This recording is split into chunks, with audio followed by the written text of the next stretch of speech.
Varsovie. La capitale de la Pologne est la plus grande ville sur la route de Berlin à Moscou. C'est aussi un inconvénient majeur pour ses habitants.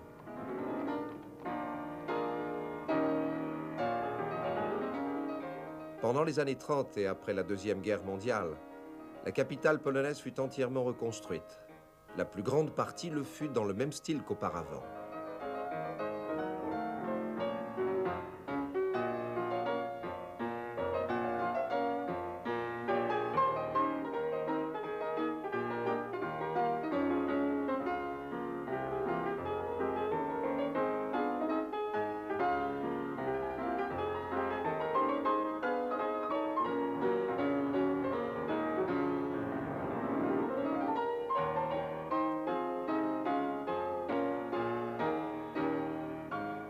Aujourd'hui, en voyant Varsovie, il est difficile de s'imaginer à quoi ressemblait la capitale polonaise en 1945.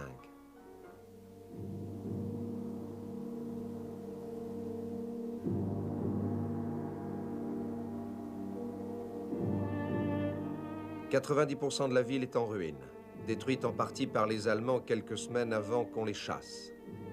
Détruite en représailles contre les habitants de Varsovie qui résistèrent aux Allemands dans une vaine tentative pour libérer leur ville avant l'arrivée des Russes.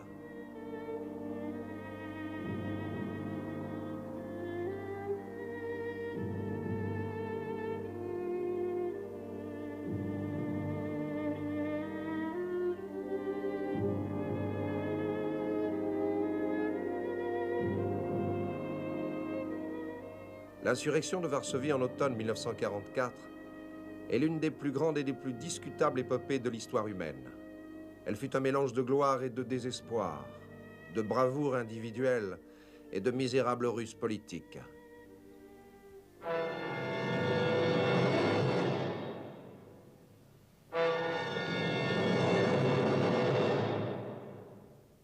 Peu de gens se souviennent que la Deuxième Guerre mondiale débuta à Varsovie, une ville qui à l'époque comptait 1 250 000 âmes.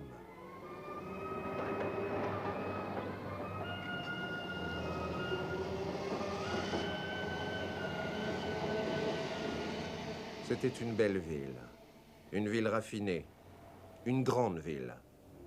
Une ville où vécurent Copernic, Madame Curie et bien sûr Chopin.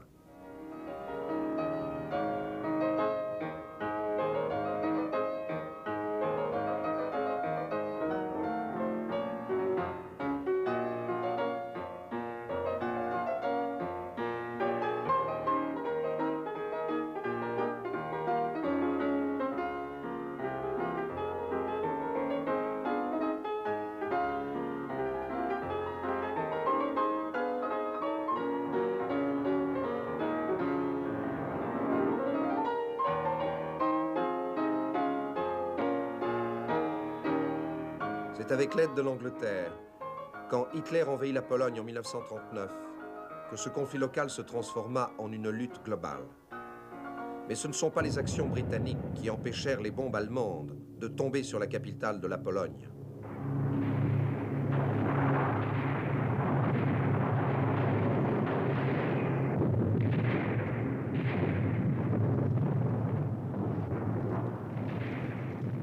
Hitler n'eut besoin que de 30 jours pour mettre à genoux son voisin de l'Est et permettre ainsi à ses Stukas de frayer un passage aux soldats en parade dans les rues de Varsovie.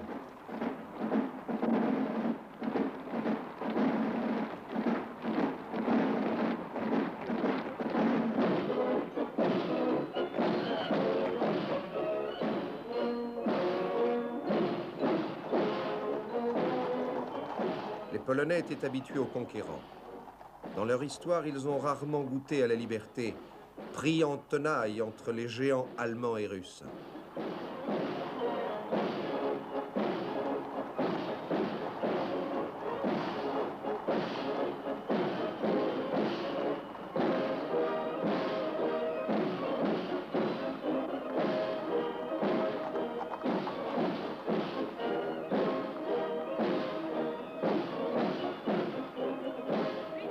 À cause de cela, les Polonais ne reçurent pas à bras ouverts les conquérants.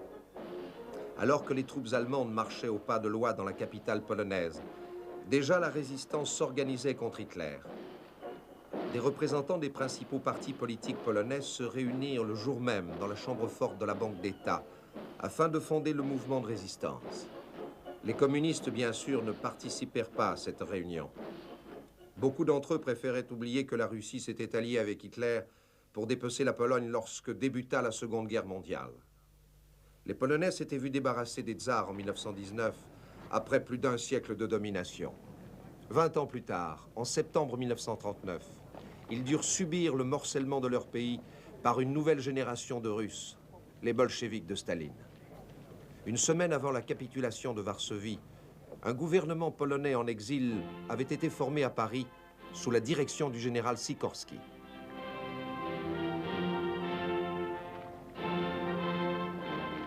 Lorsque la France tomba à son tour en mai 1940, il dut partir pour Londres et Sikorski, ainsi que ses collègues, furent accueillis par les Britanniques parce que les pilotes polonais jouèrent un rôle prédominant dans la bataille de Grande-Bretagne. Mais après qu'Hitler eut attaqué la Russie en juin 1941, les Polonais de Londres se trouvèrent de moins en moins au courant de la pensée alliée, alors que Roosevelt d'abord, lorsque les États-Unis entrèrent dans la guerre, puis ensuite Churchill, cherchèrent à aider les Soviets. Beaucoup de Polonais avaient été emprisonnés par les Russes en septembre 1939. Par un accord que Sikorski signa avec Staline à Moscou au début de 1942, certains furent libérés et encouragés à se battre contre les Allemands. Leur petit nombre éveilla des soupçons, en dépit de l'enthousiasme des commentateurs d'actualité de l'époque.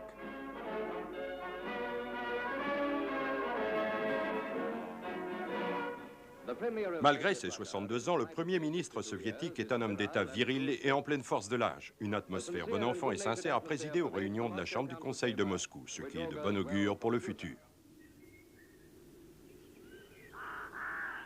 L'avenir de ces Polonais disparus entre les mains des Russes avait été extrêmement raccourci.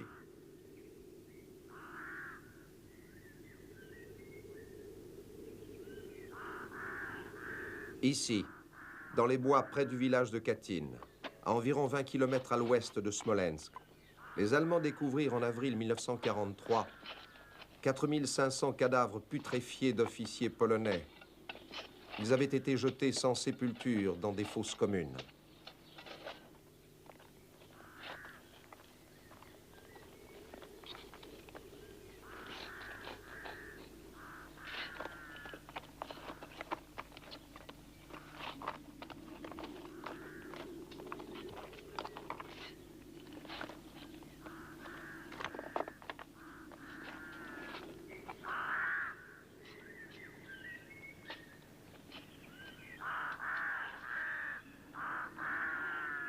Tous avaient été fusillés, la plupart dans la nuque.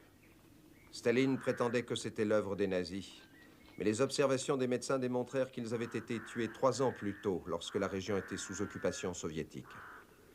Lorsque les Polonais de Londres demandèrent une enquête par la Croix-Rouge internationale, Moscou refusa de continuer à traiter avec eux, et même l'intervention de Churchill ne parvint pas à réconcilier les deux parties.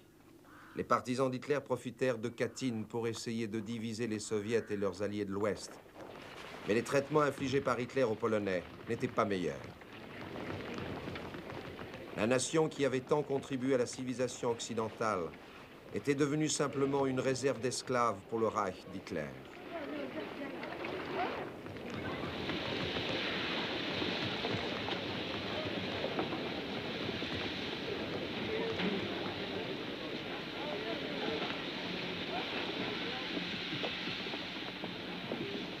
Pour les nazis, un Polonais valait moins qu'une personne humaine. Juifs, gitans et Polonais était une expression répandue chez les nazis. L'homme désigné par Hitler pour gouverner la Pologne a dit « Si je devais coller une affiche chaque fois que 7 Polonais sont liquidés, toutes les forêts de Pologne ne fourniraient pas assez de papier. » À l'époque, la Pologne était l'un des pays les plus boisés d'Europe. Au début de la guerre, un tiers de la population de Varsovie était juive. Concentrés d'abord dans un ghetto au cœur de la capitale, les Juifs de Varsovie, ainsi que les autres Juifs polonais, furent déportés en masse vers les camps d'extermination d'Auschwitz et de Treblinka, situés sur le sol polonais. En été 1943, les derniers habitants du ghetto environ 70 000 personnes sur les 400 000 que comptait le ghetto 3 ans plus tôt, se soulevaient dans une lutte sans espoir contre l'oppresseur nazi.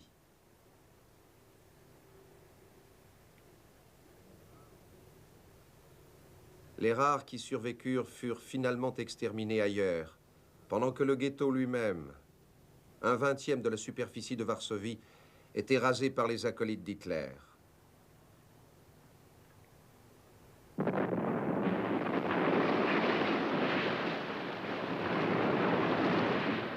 Au moment même de la destruction du ghetto, la vague guerrière déferlait contre les Allemands, notamment sur le front Est, après leur grande défaite à Stalingrad. Au début de 1944, les Russes avaient balayé les Allemands du territoire soviétique et étaient entrés en Pologne. Le gouvernement polonais en exil à Londres écrivit à Staline en lui demandant le respect des droits de la Pologne, sans savoir que Churchill et Roosevelt s'étaient mis d'accord avec Staline pour que la Russie garde la partie de la Pologne qu'Hitler lui avait accordée en septembre 1939. Faire plaisir aux Russes était devenu plus important qu'honorer ses promesses. Ce qui était plus alarmant pour les Polonais de Londres, c'est que lorsque les Soviets approchèrent de Varsovie, au lieu d'accueillir les résistants polonais venant à leur rencontre, ils les désarmèrent et les mirent en prison, et dans certains cas les fusillèrent de sang-froid. Lorsque la ville de Lublin fut libérée le 24 juillet 1944, Staline y établit un gouvernement rival à celui de Londres. Un gouvernement communiste, bien sûr. Pour les Polonais non communistes de Londres, le temps commençait à jouer contre eux. Lorsque les Allemands se mirent à saboter les lignes de communication soviétiques, les Polonais de Londres virent qu'un effort était nécessaire pour éveiller la conscience du monde entier. 2 ans auparavant, la majeure partie de la résistance polonaise, qui comptait 350 000 hommes, avait été organisée en une soi-disant armée locale, secrète, approvisionnée par la Grande-Bretagne. Les Polonais de Londres avaient l'idée d'utiliser cette armée pour libérer la Pologne, ou tout au moins Varsovie, le moment venu. Les plans pour une révolte de la capitale avaient été conçus dès le début de février 1943. À la mi-juillet 1944, les Russes, ayant balayé les Allemands hors de la zone polonaise, avaient l'air prêts pour envahir Varsovie. Le 23 juillet, la 9e armée allemande déferla sur Varsovie, faisant exploser sur son passage les installations stratégiques.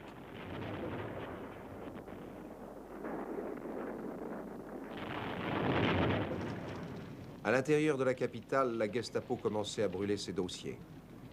Les civils allemands étaient déjà partis, ainsi que le maire et le gouverneur. La dernière semaine de juillet, il ne restait plus qu'une garnison de quelques 2000 soldats. Pour les habitants de Varsovie, leur libération semblait à portée de main. Zbigniew Bokiewicz se souvient. Il suffisait d'aller dans une des artères est-ouest de la ville pour constater le retrait total des troupes allemandes. On voyait aussi des tas de camions transportant les meubles et les affaires des officiels allemands qui évacuaient Varsovie. Et 2 jours avant l'insurrection, je crois, même la Gestapo quitta les lieux. Monsieur Matejewski nous donne un autre témoignage. Un grand nombre de soldats allemands traversaient la ville, d'est en ouest. Ils étaient en piteux état. Ils utilisaient les charrettes des paysans attelés de mauvais chevaux. Ils étaient blessés. Parfois, des soldats n'avaient pas de chaussures. Alicia Ivanska se souvient aussi.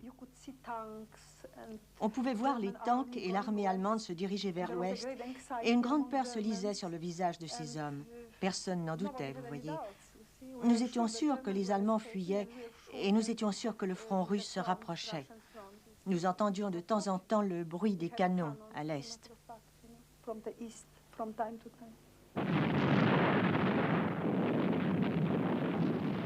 Le 27 juillet, les Russes atteignirent la Vistule, située à 100 km au sud de Varsovie, et le lendemain, ils n'étaient plus qu'à 16 km de la ville. Le 29 juillet, les Russes diffusèrent en polonais le message suivant. L'heure de l'action est arrivée. Au cours des jours qui suivirent, des affiches placardées dans toute la ville, signées par le commandant de la soi-disant armée populaire communiste de Pologne, proclamaient que les leaders de l'armée locale avaient fui la capitale. C'était le comble. Les sigles du combat polonais étaient peints sur tous les murs de la ville. Les chefs de l'armée locale voulaient se révolter.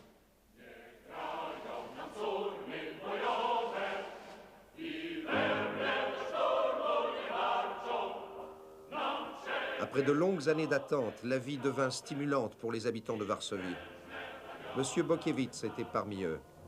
Nous étions absolument transportés de joie, car pour la première fois, nous pouvions nous déplacer et parler librement. Nous étions libérés de la Gestapo qui traînait sans cesse autour de nous depuis l'occupation allemande. Monsieur Matejewski se rappelle aussi ces instants. Les premiers jours, tout le monde était heureux, enthousiaste. Beaucoup de drapeaux polonais flottaient sur les toits. Et tout le monde chantait, riait et espérait que ce fût la fin de l'Allemagne. Et tout le monde s'attendait à ce que les Russes traversent la Vistule dans 1 ou 2 jours. Le docteur Sofia Noviak apporte un autre témoignage. Au tout début de l'insurrection, l'humeur était joyeuse et sévère en même temps. Nous nous tenions à l'écart des Allemands. Oh, nous étions à bout.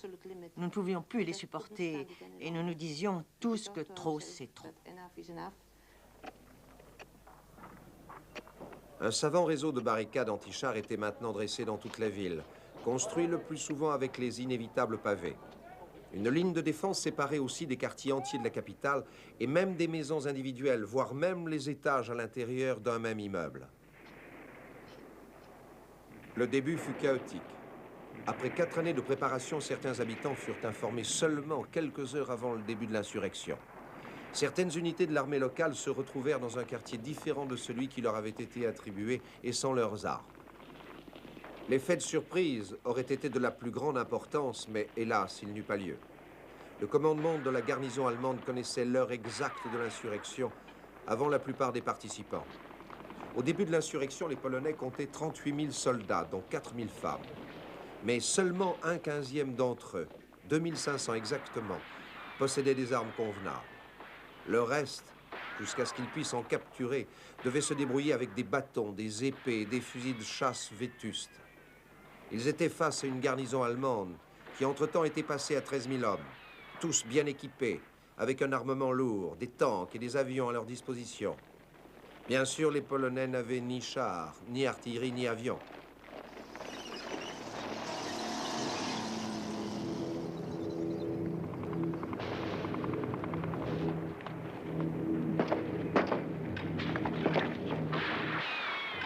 Le premier jour ne fut pas une réussite pour les Polonais. Ils n'atteignirent aucun de leurs objectifs majeurs et ils perdirent 2000 morts ou blessés, près d'un 1/6 de leur effectif, alors que les Allemands perdirent au plus 500 hommes. Il y eut des prisonniers dans les 2 camps. La scène était en place pour une macabre danse de mort.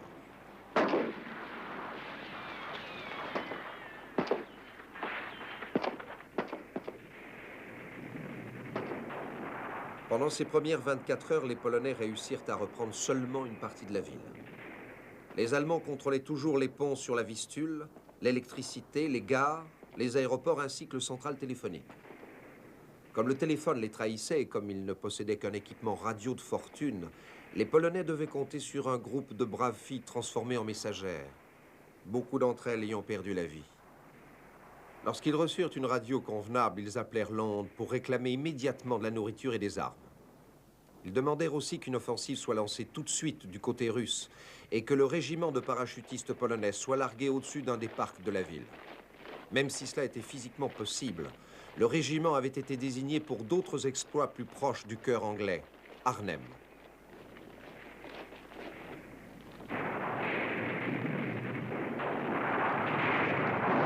Mais les Polonais eurent plus de succès le 2e jour. Ils reprirent la centrale électrique et le bâtiment principal de la poste. Après 5 années d'occupation, le moral des Polonais remonta sensiblement lorsqu'ils virent les nombreux prisonniers allemands.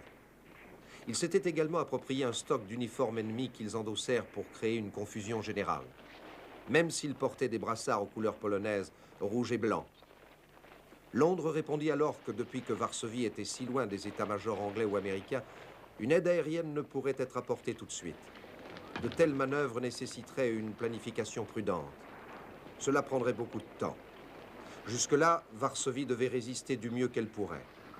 Pour le moment, la garnison allemande semblait se contenter de contenir les Polonais. Aucune contre-offensive n'avait commencé. Et lorsqu'Hitler apprit la nouvelle de l'insurrection, il ordonna que les Polonais soient éliminés et leurs villes rasées à titre d'exemple pour le reste de l'Europe occupée. Cette tâche fut confiée à Heinrich Himmler, commandant en chef des SS. Tout ceci n'était pas connu des défenseurs de Varsovie alors qu'ils se prélassaient sous le doux soleil d'août. Ils ne savaient pas non plus qu'Hitler avait définitivement décidé de défendre Varsovie et qu'il avait dépêché ses meilleures troupes quelques jours avant le début de l'insurrection.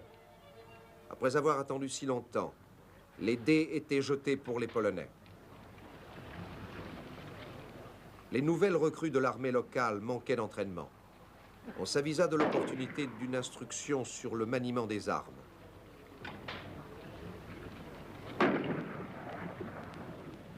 Quelques chars allemands furent capturés pendant les premiers jours et ceux qui avaient été endommagés furent rapidement réparés. Les piteux spécimens avec l'aigle blanc de la vieille Pologne, fièrement peints sur leurs flancs, étaient prêts à affronter les panzers allemands.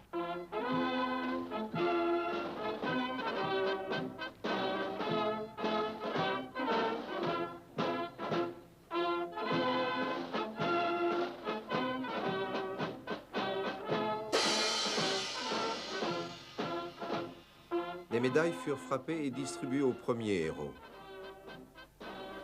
On prenait son temps pour célébrer les mariages.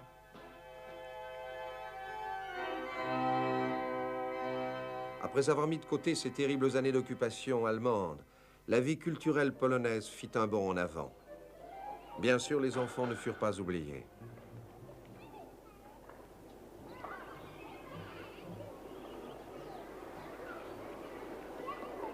Les cinémas furent réouverts, on filmait les actualités. Le peuple polonais avait une réputation de cinéaste et la plupart des images que nous voyons furent prises par les courageux caméramens de la résistance. Exposés constamment au danger, beaucoup d'entre eux, hélas, n'ont pas survécu à l'insurrection. Tout le monde commençait à publier des journaux. Tous les jours, il y avait des conférences de presse de chaque parti politique. Les journaux et même les périodiques furent publiés pendant l'insurrection. Ce fut une renaissance de la presse polonaise qui était jusque-là clandestine et en plus petit nombre. Et tous les journaux furent largement lus par la population de Varsovie. Bohdan Langhammer.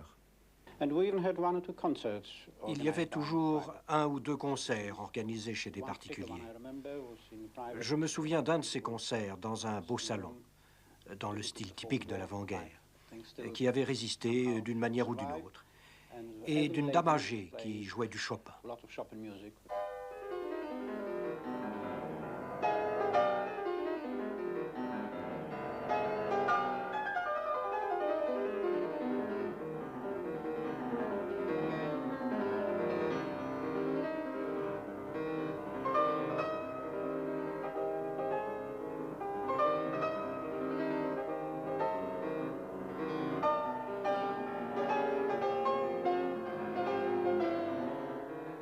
Il y avait même un nouveau service postal qui émettait ses propres timbres et les lettres non affranchies avec ces timbres n'étaient pas autorisées à sortir de Varsovie pendant l'insurrection.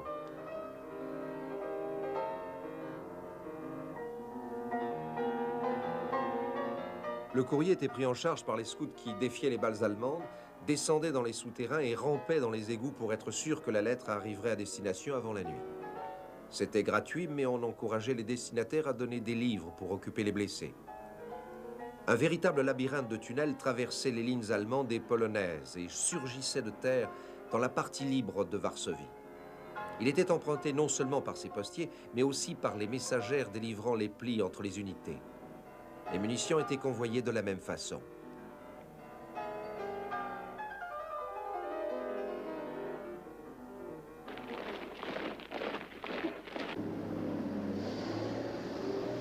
Pour les Polonais, les instants de répit étaient de courte durée. Au matin du 3e jour, les forces d'Himmler se jetèrent dans la ville. Un samedi qui fut rapidement connu sous le nom de samedi noir. Chaque Polonais surpris fut tué. Civils et militaires, vieux et jeunes, femmes et même enfants. Ni les blessés et les malades des hôpitaux ne furent épargnés. 30 000 Polonais sont morts ce jour-là. Les pertes du côté allemand s'élevaient à 6 morts et 30 blessés. Les Polonais furent tellement démoralisés que si ce boucher d'Himmler, au lieu de tuer, s'était davantage concentré sur la reconquête du territoire, la bataille pour Varsovie aurait été alors décisive. Du côté polonais, les réserves de munitions s'épuisaient aussi très rapidement. Et comme si cela ne suffisait pas, le lendemain, le dimanche 6 août, les Stukas lâchèrent leurs bombes.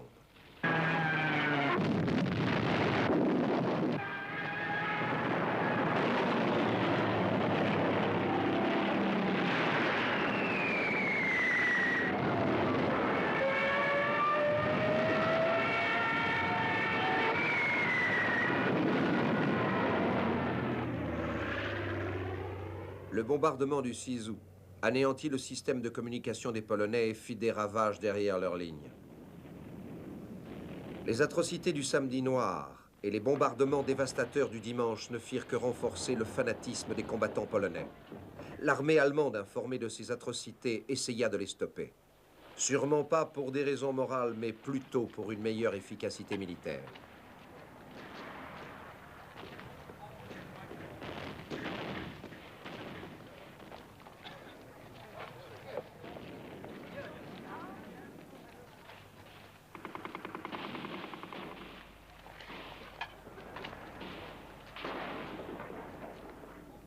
Les caves furent transformées en hôpitaux et la contribution des médecins et des infirmières fut poussée jusqu'à ses limites.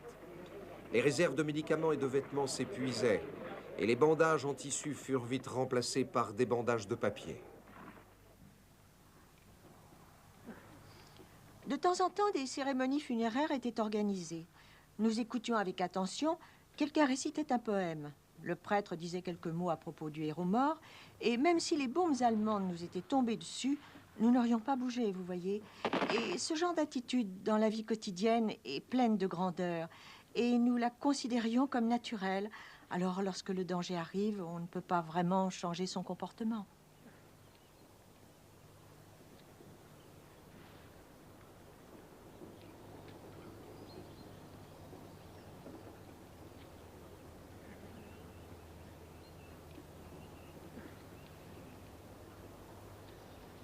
Les places et les jardins publics étaient remplis des tombes des victimes. 40 000 Polonais étaient morts durant la première semaine de l'insurrection.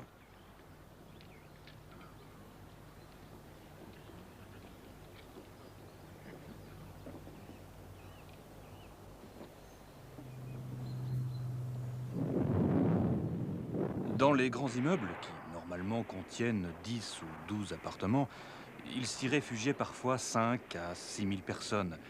Et par conséquent, si une bombe tombait sur cette maison, les pertes étaient évidemment considérables.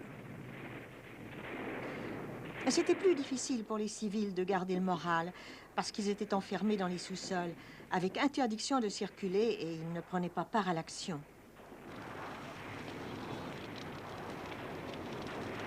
Malgré les horreurs que vous connaissez, le spectacle du feu, de la fumée, des incendies et de cette grande tragédie des bâtiments en flammes, avec en même temps l'héroïsme de la ville, tout cela fut extrêmement impressionnant du point de vue esthétique.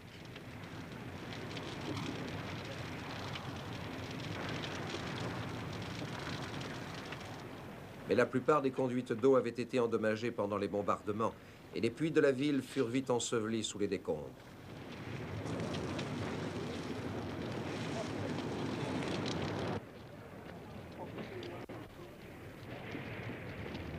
L'eau dut rapidement être rationnée.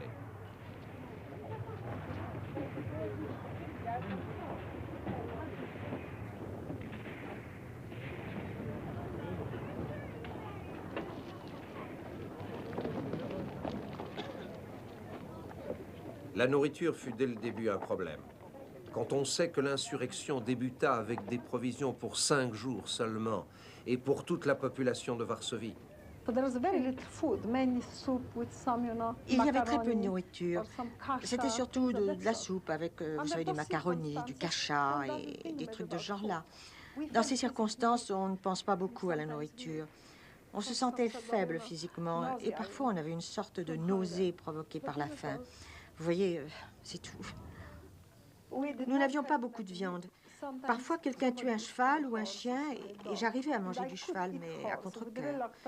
J'en avais l'habitude parce que pendant la guerre, de temps en temps, ma grand-mère habitait là et elle faisait du steak de cheval, vous voyez. Mais quand ils commencèrent à tuer les chiens, J'aime beaucoup les chiens. Je me serais sentie cannibale en mangeant du chien. Alors je n'ai jamais essayé. Mais je sais que des gens encore plus affamés que moi l'ont fait. Dr Stislav Sutorovsky. Il n'y avait pas de rats à Varsovie. La ville était en flammes. La ville brûlait. Les rats sont sans doute partis à cause de la chaleur. Les réserves étaient pleines de sucre, du sucre en morceaux. Alors on mangeait du sucre en morceaux, ainsi ça nous nourrissait à peu près. Et l'alcool aussi était vraiment en grande quantité. Certains même se baladaient, je me souviens, avec une bouteille en buvant à petites gorgées.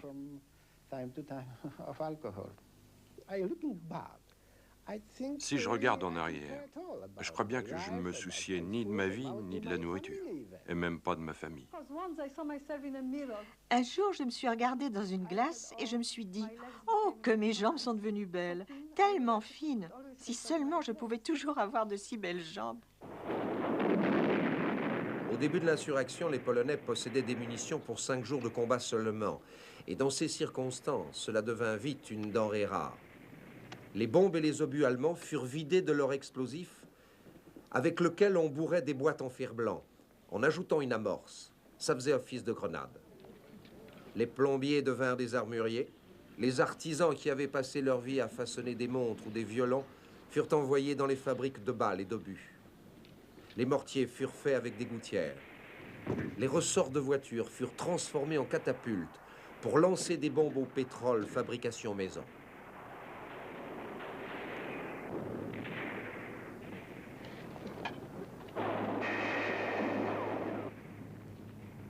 Après le bombardement du 6 août, à la demande des Polonais de Londres, des avions anglais assurèrent la couverture aérienne de temps en temps.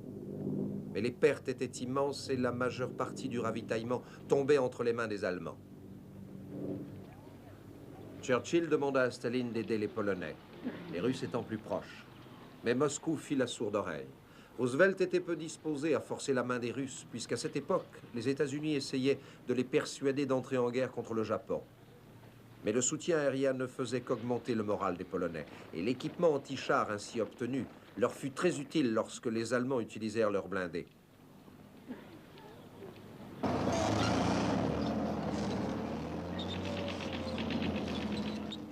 Le commandant en chef du front de l'Est, le général allemand Guderian, écrivit dans ses mémoires que la bataille de Varsovie fut beaucoup plus féroce que celle de Stalingrad. Dans Varsovie, le combat le plus acharné se situa au cœur de la vieille ville, là où se concentrait la majeure partie des défenseurs polonais. De rue en rue, d'immeuble en immeuble, de brique en brique, la reconquête du vieux Varsovie avançait. Les Allemands utilisèrent leurs chars pour bombarder la ville depuis leur position.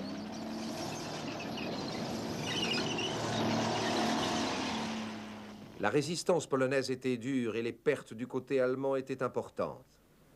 La plupart des pertes allemandes étaient dues aux tireurs polonais embusqués dans les ruines des immeubles. Les munitions devenaient rares. Le slogan polonais devint à cette époque « Un Allemand pour chaque balle », et ce fut presque le cas pendant le combat de la vieille ville. Les Polonais remportèrent un succès, surtout le 20 août, lorsqu'ils occupèrent le central téléphonique, d'où des fanatiques ukrainiens de l'armée allemande harcelaient les défenseurs de la vieille ville. Quelques jours plus tard, le QG de la police allemande fut pris d'assaut. Les prisonniers polonais furent libérés et des munitions furent distribuées.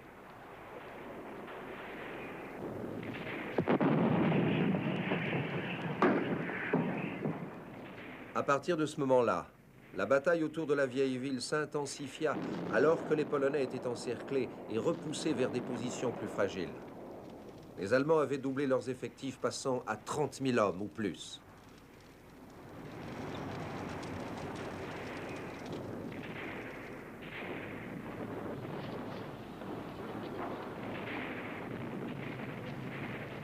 Le pire sort était réservé aux 100 000 civils malchanceux entassés dans le cœur de la ville. Ces bombardements étaient ininterrompus, vraiment ininterrompus. Vers la fin de mon séjour dans la vieille ville, je ne les entendais même plus. Les tirs d'artillerie étaient permanents. Les tirs des mortiers étaient permanents. Les chars arrivaient et bombardaient n'importe quoi. Vers la fin, le combat se livrait de maison en maison. Dans la cathédrale Saint-Jean, les Allemands se trouvaient au grand hôtel et nos troupes au niveau du chœur.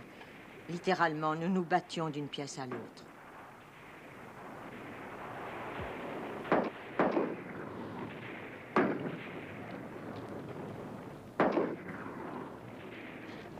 Il y avait des morts partout, mais on les recouvrait avec des journaux et on essayait de ne pas les regarder. J'ai été écœuré. Il y avait constamment cette odeur de cadavres qui brûlent, et aussi cette odeur des chevaux en décomposition, ou brûlés. Tout brûlait. Il faisait très chaud. Un mois d'août et de septembre très chaud. Pas la moindre goutte d'eau, ce qui était terrible pour nous. Parce que s'il y avait eu des nuages, il n'y aurait pas eu d'avions allemands détruisant les maisons, puis les églises et les grands immeubles. Parce qu'en attaquant des objectifs vitaux, ils tuèrent plus de monde.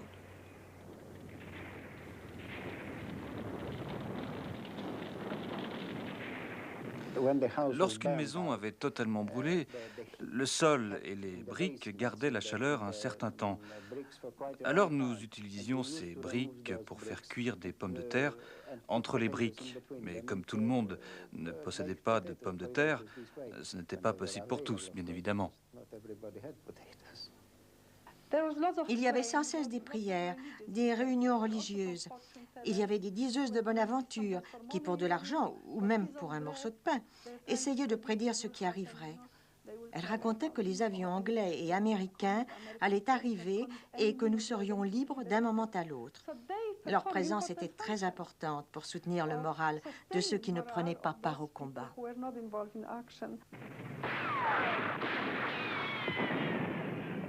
De temps en temps, des émissaires pour la paix étaient envoyés par les Allemands dans la vieille ville. Mais le fait de se rendre n'intéressait pas les Polonais. D'autant plus qu'ils n'avaient pas été reconnus par Hitler comme combattants engagés dans un conflit et qu'ils n'avaient donc pas le statut de prisonniers au regard de la Convention de Genève. Les Britanniques menaçaient les prisonniers allemands retenus en Grande-Bretagne si les Polonais n'étaient pas traités décemment. Les Allemands ne lésinaient pas sur les moyens. Ils avaient même installé leur mortier géant Thor pour ajouter encore au malheur des infortunés défenseurs de la vieille ville. Utilisé seulement pendant le siège de Sébastopol, Thor devait être mis à feu à 2,5 km du but. Chaque obus pesait plus de 2 tonnes et pouvait traverser 2,50 m de béton.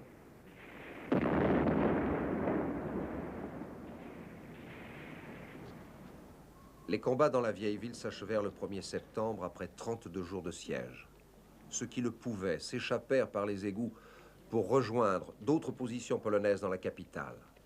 Et ils fuirent, malgré les Allemands qui les harcelaient en lâchant des grenades par les bouches d'égouts ou même qui répandaient des gaz explosifs. 2300 soldats et 3000 civils échappèrent ainsi aux Allemands. Ils laissèrent derrière eux 2500 blessés et 45 000 civils dont beaucoup furent massacrés par l'ennemi devenu enragé.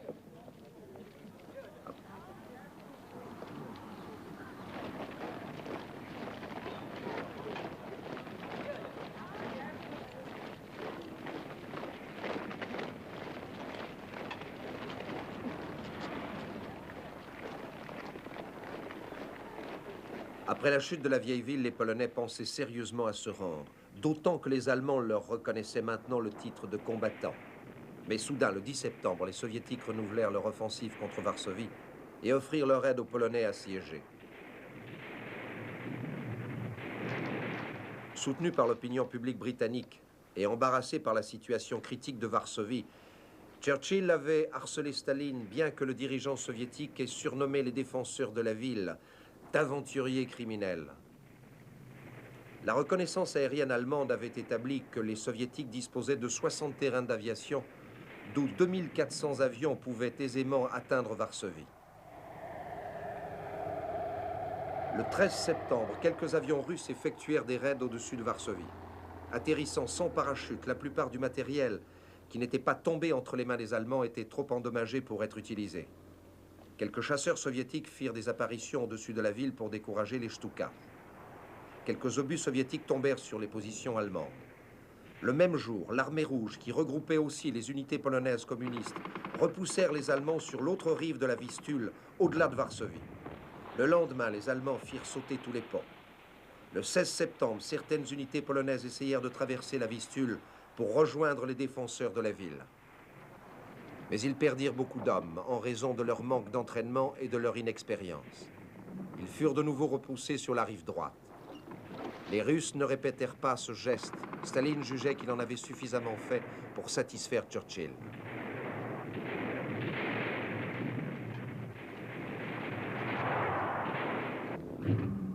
Les forces aériennes américaines organisèrent une grande attaque au-dessus de Varsovie, avec pour cette occasion l'autorisation de se ravitailler au-dessus du territoire soviétique. 110 forteresses volantes décollèrent d'Angleterre. Plus de 1000 parachutistes sautèrent. Malheureusement, plus de 90% d'entre eux tombèrent entre les mains ennemies à cause de l'exiguïté du territoire tenu par les Polonais. Pendant un moment, cette action stimula le moral des défenseurs, mais hélas, cela ne dura pas. La garnison allemande, subitement réalimentée par le matériel saisi aux Américains, se trouvait en outre renforcée par les éléments de ces unités repoussées derrière la Vistule sous l'action de l'armée rouge. Les défenseurs de la ville se trouvaient ainsi doublement en difficulté et leurs poches de résistance tombèrent une à une lorsque les implacables panzers pilonnèrent immeuble après immeuble.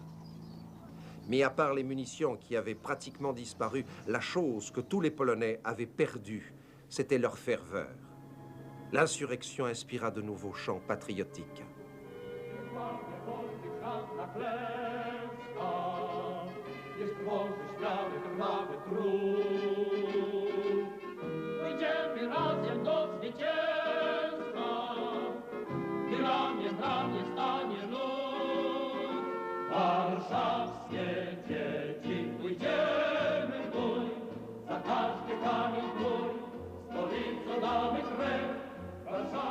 Je n'ai jamais vu quelqu'un de désespéré pendant la révolte de Varsovie.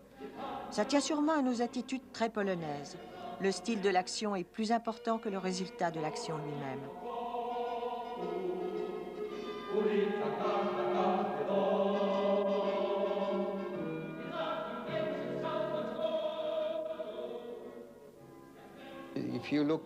Si vous regardez l'histoire polonaise, vous verrez que nous avons commis ces actes de folie depuis 1797 pour défendre notre indépendance. Parfois ça marchait, parfois ça ne marchait pas. Et à partir de ce constat, il n'y avait pas d'autre possibilité. Nous avons toujours payé notre indépendance avec notre sang et nous n'avons jamais eu de chance avec nos alliés. Nous avions remarqué que nous ne pouvions pas compter sur l'aide des Russes. Et nos alliés de l'Ouest étaient incapables de nous aider. Nous étions en fait comme un rat, coincé entre deux chats, si vous voulez. Et nous étions sûrs de ne pas pouvoir survivre. Alors, on avait complètement perdu l'instinct de survie. Au début, je me souviens, lorsque je traversais les barricades, les places en flammes, je me baissais. Mais après, je marchais tout droit, en fait, en espérant me faire tuer par une balle, sans souffrir.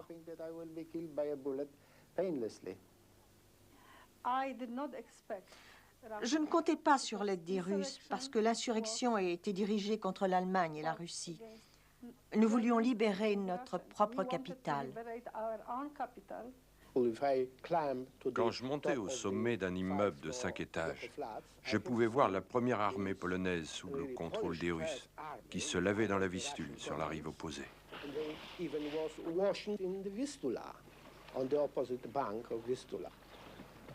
Le 29 septembre, les Allemands commencèrent à pilonner les dernières positions polonaises.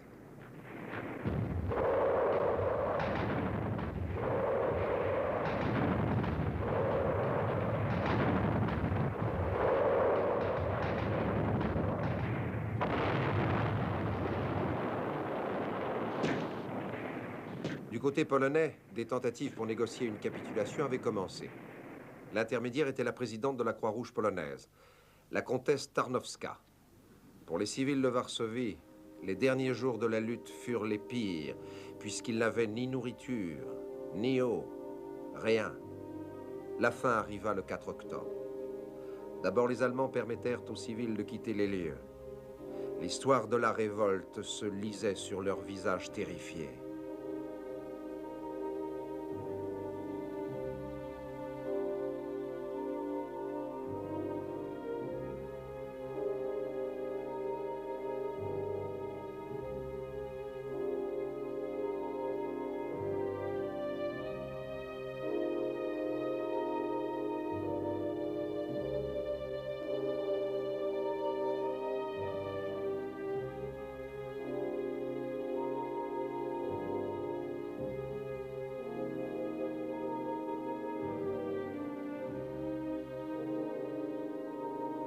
Le commandant polonais, le général Bor Komorowski, alla au quartier général de son homologue allemand pour signer les formalités de la capitulation.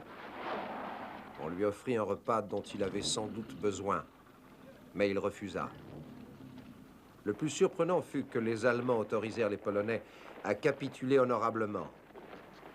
Il n'y a pas de doute que certains généraux allemands étaient inquiets à l'idée d'une accusation future pour crime de guerre.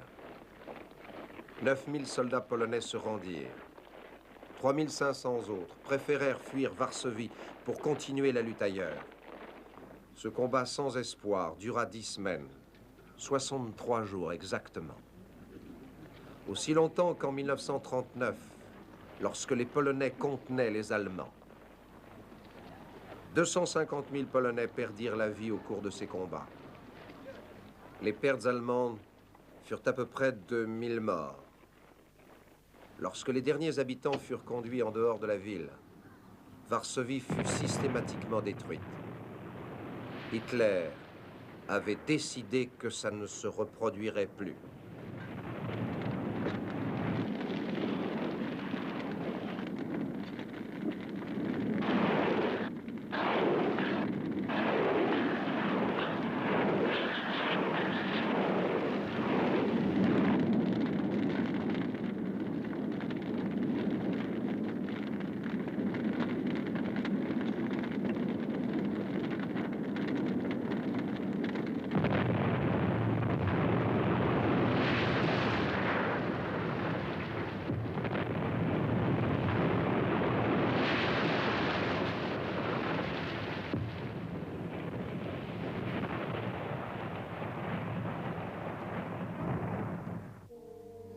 Quelqu'un a dit, si vous prenez une poignée de terre de Varsovie et que vous la pressez, il en coulera du sang.